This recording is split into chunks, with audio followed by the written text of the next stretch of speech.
தஞ்சை, அரவக்குறிச்சி மற்றும் திருப்பரங்குன்றம் தொகுதிகளில் போட்டியிடும் திமுக வேட்பாளர்களின் பட்டியல் வெளியிடப்பட்டது. இதில் அரவக்குறிச்சியில் கே.சி. பழனிசாமிக்கு மீண்டும் வாய்ப்பு அளிக்கப்பட்டுள்ளது. தமிழகத்தில் தஞ்சாவூர், அரவக்குறிச்சி, திருப்பரங்குன்றம் ஆகிய 3 தொகுதிகளுக்கான தேர்தல் நவம்பர் 19ஆம் தேதி நடைபெறவுள்ளது. இந்த தொகுதியில் அதிமுக சார்பில் போட்டியிடும் வேட்பாளர்கள் குறித்து அறிவிக்கப்பட்டுள்ள நிலையில், திமுக சார்பில் போட்டியிட விரும்புபவர்களிடமிருந்து விருப்ப மனு 2 தினங்களாக பெறப்பட்டன. இதனிடையே 23 பேரிடம் இருந்து விருப்ப மனு பெறப்பட்ட நிலையில் வெள்ளியன்று அண்ணா அறிவாலயத்தில் நேர்காணல் நடைபெற்றது. சில மணி நேரத்திலேயே நேர்காணல் நிறைவடைந்த நிலையில் 3 தொகுதிகளுக்கான வேட்பாளர் பட்டியல் வெளியிடப்பட்டது.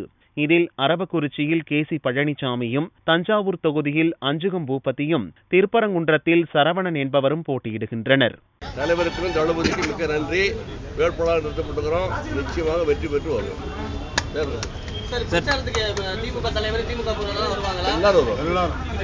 திமுக செயல்பாடு எப்படி இருக்கும்? ஏன்னா குறிப்பாக வந்து பல்வேறு புகார்கள் வந்த நிலையில தேர்தல் ஆணையம் எப்படி செயல்பட வேண்டும் நினைக்கிறீங்க நீங்க? தேர்தல் ஆணையம் வழக்கமாக செயல்படும்.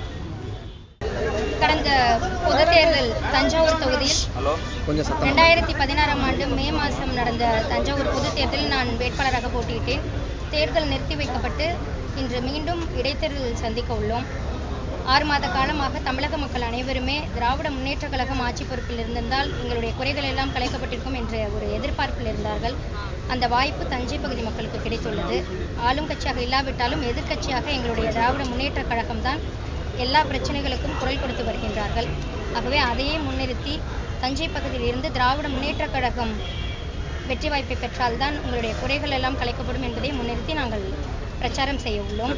திராவிட முன்னேற்ற கழகத்திற்கு அதிகமாக வெற்றி வாய்ப்பு உள்ளது. தேர்தல் ஆணையம் எந்த மாதிரியான செயல்பாடு இருக்கும் நீங்க எதிர்பார்க்குற ஒரு கேண்டிடேட்? ஏன்னா ஆல்ரெடி ஒரு பிரச்சனையில் இருக்கக்கூடிய ஒரு தொகுதியாக இருக்கிறதுனால நீங்க எப்படி செயல்படும் நினைக்கிறீங்க?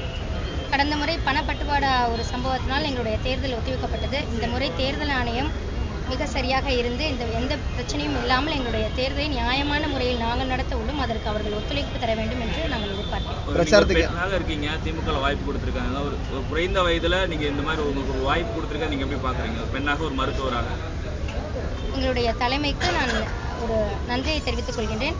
அவர்கள் இந்த இளம் வயதில் மக்களுடைய பிரச்சனைகள் அனைத்தையும் எடுத்து வைப்போங்கிற ஒரு நம்பிக்கையில எனக்கு கொடுத்திருக்கிறத கண்டிப்பா நிறைவேற்றுவேன் என்றதை நான் உறுதி செய்கிறேன். பிரச்சாரத்துக்கு யாரெல்லாம் வருவாங்க? தலைவரும் தளபதியும் வராங்களா? வருவாங்க. எப்போ வருவாங்கிறது தலைமை கழகம் கொஞ்ச நாள் கழிச்சு அறிவிப்பாங்க. உங்களுடைய பிரச்சாரத்தை எப்போ தொடங்குறீங்க?